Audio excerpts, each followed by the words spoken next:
Hello दोस्तों, कैसे हैं आप सब। Welcome to our channel Travelopedia. आज की ये वीडियो ना बहुत ही मजेदार होने वाली है, क्योंकि आज हम बात करेंगे भारत की धार्मिक राजधानी के बारे में, जिसे घाटों का शहर भी बोला जाता है। इस शहर के हर गली में आपको मंदिर मिलेंगे और हर गली में हर हर महादेव यानी कि महादेव का जयकारा मिलेगा। भारत का वो शहर जिसको कहा जाता है मोक्ष की नगरी। हिंदू धर्म को मानने वाले हर आदमी की ख्वाहिश होती है कि अपना अंतिम समय इसी शहर में व्यतीत करे, क्योंकि हिंदुओं के लिए सबसे पवित्र शहर माना जाता है इसको।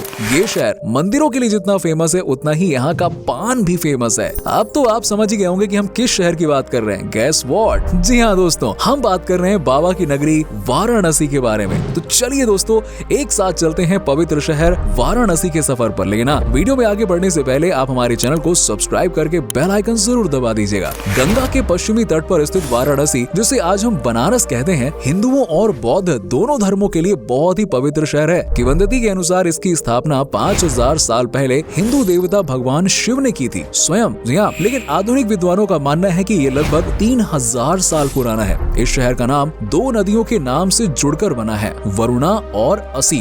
वाराणसी शहर के क्षेत्रफल की बात की जाए तो ये 82 वर्ग किलोमीटर के क्षेत्र में फैला हुआ है। गंगा और वरुणा नदी के बीच में एक ऊंचे जमीन पर बसा हुआ है। इस शहर की औसत ऊंचाई समुद्र तल से लगभग 51 मीटर है। वाराणसी की जनसंख्या 1 करोड़ 20 लाख के करीब है, जिसमें 84% हिंदू और 14% मुस्लिम है। और शहर की अगर लिटरेसी रेट की बात की जाए तो ये है 77%, यानी कि 77%। माना जाता है कि ये पवित्र शहर दुनिया के सबसे पुराने जीवित शहरों में से एक है। जी हाँ, और ये भी कहा जाता है कि वाराणसी शहर कभी भगवान शिव और देवी पार्वती का घर था। सोचिए दोस्तों, ये भगवान का घर था। पुराने समय में इस शहर का रिश्ता यहीं खत्म नहीं होता, क्योंकि ये माना जाता है कि जो व्यक्ति अपनी आखिरी सांस यहाँ लेता है, वो वास्तव में मोक्ष को प्राप्त कर लेता है। हिंदू धर्म में आस्था रखने वाला प्रत्येक व्यक्ति की यही ख्वाहिश होती है कि उनके जीवन का आखिरी समय वाराणसी में ही व्यतीत हो। वाराणसी में 30,000 से भी ज्यादा मंदिर मौजूद हैं। यहाँ हर गली, हर एक चौराहा, हर एक नुक्कड़ पर आपको मंदिर देखने को मिलेंगे। साथ ही साथ काशी विश्वनाथ, जो 12 ज्योतिर्लिंग्स में से एक है,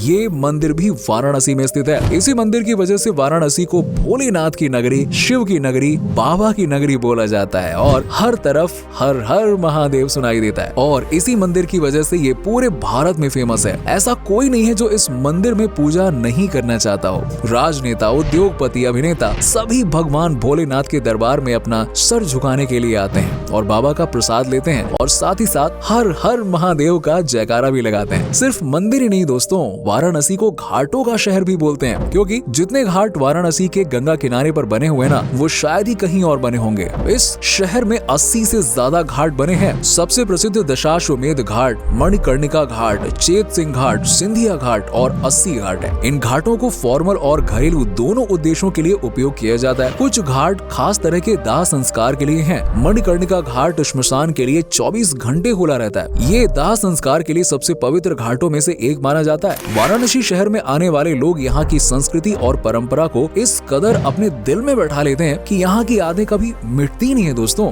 वाराणसी शहर की परंपरा पूरे विश्व में प्रसिद्ध है। आपको ये जानकर हैरानी होगी कि वाराणसी में एक ऐसा घाट भी है जहाँ पर शादीशुदा जोड़े और प्रेमी स्नान करने से बचते हैं। जी हाँ, ये घाट प्रसिद्ध ब्रह्मचारी नारद मुनि के नाम पर है। लोगों का मानना है कि ये एक शापित घाट है, जहाँ नहाने पर प्रेमी जोड़े या शादीशुदा जोड़े के बीच संबंध खराब हो जाते हैं। दोस्तों, दुनिया में बहुत सारी जगहों पर आपको बहुत ही अलग अलग टोटके देखने को मिलेंगे। एक ऐसा ही रिवाज आपको वाराणसी में भी देखने को मिलेगा। यहाँ के लोग बारिश के लिए इंद्र देवता को खुश करने के लिए बहुत ही अजीब तरह के रिवाज का पालन करते हैं। दरअसल वाराणसी में गंगा के घाट में एक अश्वमेध घाट है, जहाँ मेढकों की शादी कराई जाती है। सीरियसली होता है ये यहाँ पे। माना जाता है कि इससे इंद्र देवता खुश हो जाएंगे और यहाँ पर बारिश भरपूर मात्रा में होगी। इस शादी में सबसे इंटरेस्टिंग बात पता है क्या है? कि शादी पूरे रीति रिवाज से होती है, जैसे असल में किसी लड़के और लड़की की होती है, ठीक उसी तरह से। कोई कमी नहीं रखी जाती। दोस्तों, खान पान की बात करें तो वाराणसी का कलाकंद काफी मशहूर है। खासकर आपको यहाँ मिलेगा भांग वाला लस्सी। अब जहाँ भोलेनाथ हो, वहाँ भांग वाली लस्सी ना मिले, ऐसा कैसे हो सकता है? जिसे यहाँ के लोकल लोग ठंडाई बोलते हैं। इस लस्सी को पीकर भोलेनाथ के भक्त हो जाते हैं मस्त। और साथ ही यहाँ की कचौड़ी है और सब्जी का स्वाद तो क्या कहे, आपको दीवाना बना देगा। ऐसा स्वाद आपको और कहीं नहीं मिलेगा जो वाराणसी की कचौरी में। अगर आपको मौका मिले वाराणसी जाने का, तो आप लस्सी और कचौड़ी सब्जी का आनंद तो जरूर लें। इसके साथ ही यहाँ का चना भी बहुत ही फेमस है। और अगर आपको मीठा खाना पसंद है ना, तो आपको यहाँ पर मिलेंगे जबरदस्त जबरदस्त मालपुए जो कि शुद्ध देसी घी में डुबोकर बनाए जाते हैं, जिसका स्वाद मुंह में लगते ही आपको मजा आ जाएगा, यकीन मानिए। बनारस की बात हो और पान का जिक्र न हो तो भैया कैसे मजा आएगा। यहाँ का पान वर्ल्ड फेमस है। इस शहर की शान और पहचान दोनों है बनारसी पान। बनारस का बनारसी पान तो इतना मशहूर है कि इस पर गाने तक बनाए गए हैं जो आज भी आपकी जुबान पर होंगे। दोस्तों 1973 में आई मूवी डॉन में बिग बी ने बनारसी पान चबाते हुए बनारसी गाने पर खूब धूम मचाई थी। याद आ गया? जी हाँ, वही है बनारसी पान। दोस्तों पान में मुंह घुलाकर बातें करना आम बनारसियों का बहुत ही फेमस स्टाइल है। इस शहर में आपको 100 साल से भी ज्यादा पुरानी पान की दुकान मिल जाएगी, जहाँ पर आपको 5 रुपए से लेकर 5000 तक के पान खाने को मिलेंगे। अगर आप पान के शौकीन हैं या नहीं भी हैं, तब भी बनारस का पान खाने से खुद को रोक नहीं सकते आप। अपनी धार्मिक और सांस्कृतिक महत्ता से परे इस शहर को प्राचीन काल से ही वाणिज्य और व्यापार का प्रमुख केंद्र भी माना जाता है। ये मुख्यतः सोने और चांदी के किए हुए काम और बनारसी सिल्क साड़ियों के लिए जाना जाता है। भारत में शायद ही कोई औरत होगी जिसके पास बनारसी साड़ी ना हो। बनारसी साड़ी भारत की बेहतरीन साड़ियों में से एक है और आपको शायद ही कोई महिला मिलेगी जो इस साड़ी को पसंद ना करती हो।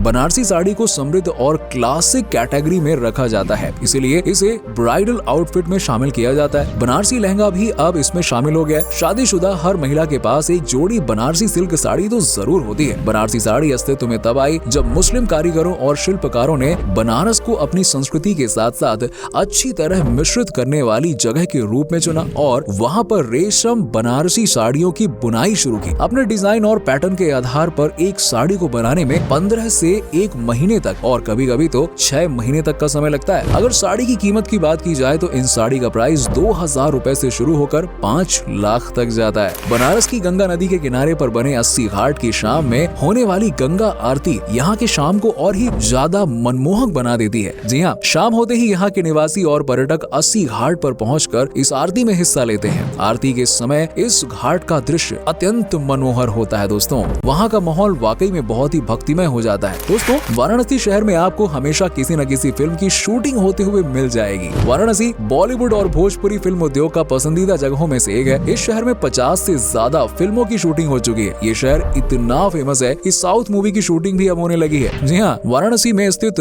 सारनाथ भारत के ऐतिहासिक विरासत का जीता जागता उदाहरण है। भगवान बुद्ध ने ज्ञान प्राप्ति के बाद अपना प्रथम उपदेश यहीं पर दिया था।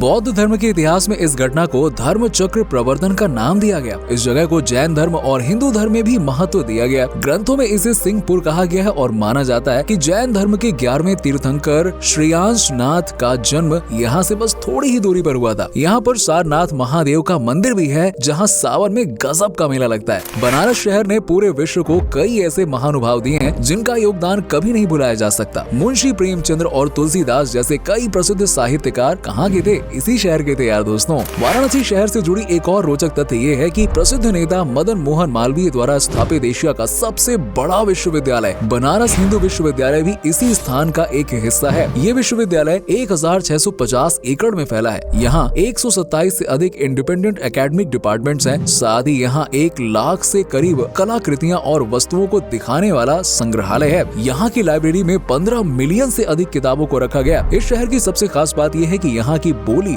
देसी अंदाज में बोली गई बोली में जो मिठास है ना, वो आपको यहाँ मिलेगी और वो कहीं नहीं मिलेगी। यकीन मानिए गजब की बोली है। यहाँ के लोग ना बहुत मस्त होते हैं और इनको कोई काम के लिए ना कोई जल्दबाजी नहीं होती है। हर काम बड़ी आराम से करते हैं, मस्ती के साथ। बाबा की नगरी होने की वजह से ये लोग बहुत ही धार्मिक होते हैं और साथ ही साथ यहाँ के लोग खाने पीने में भी बहुत ही शौकीन होते हैं। बात करें वाराणसी के रोजगार की तो वाराणसी में लोग तरह तरह के कॉटेज इंडस्ट्री कामों में मशगूल है, जिनमें बनारसी रेशमी sari, textile industry, carpet industry और हैंडीक्राफ्ट प्रमुख है। भारतीय रेल का इंजन निर्माण हेतु बनारस रेल इंजन कारखाना भी वाराणसी में स्थित है। हर एक शहर में कुछ अच्छी बातें होती हैं तो कुछ बुरी भी होती हैं। यही हाल वाराणसी का भी है। यहाँ आपको बहुत सारे ठग मिल जाएंगे जो आपको पता भी नहीं चलने देंगे और बड़ी ही सफाई के साथ आपको लूट लेंगे। यहाँ आए हुए सारे पर्यटकों ने इसकी शिकायत की है। अगर आप बनारस जाते हैं ना तो इन लोगों से जरा सतर्क रहिएगा। अगर आप वाराणसी जाने की सोच रहे हैं तो गंगा नदी में नाव का सफर जरूर कीजिएगा, बहुत मजा आएगा। साथ ही साथ यहाँ की पुरानी सड़कों और घाटियों में जरूर जाइएगा। वाराणसी के मंदिरों ने अपनी एक वेबसाइट चालू की है जहाँ पर आप सारी जानकारी प्राप्त कर सकते हैं और इसकी मदद से अपने लिए बिना लाइन में लगे हुए टोकन बुक कर सकते हैं। इन वेबसाइट में एक प्रोविजन ये भी है कि आप अपने नाम की पूजा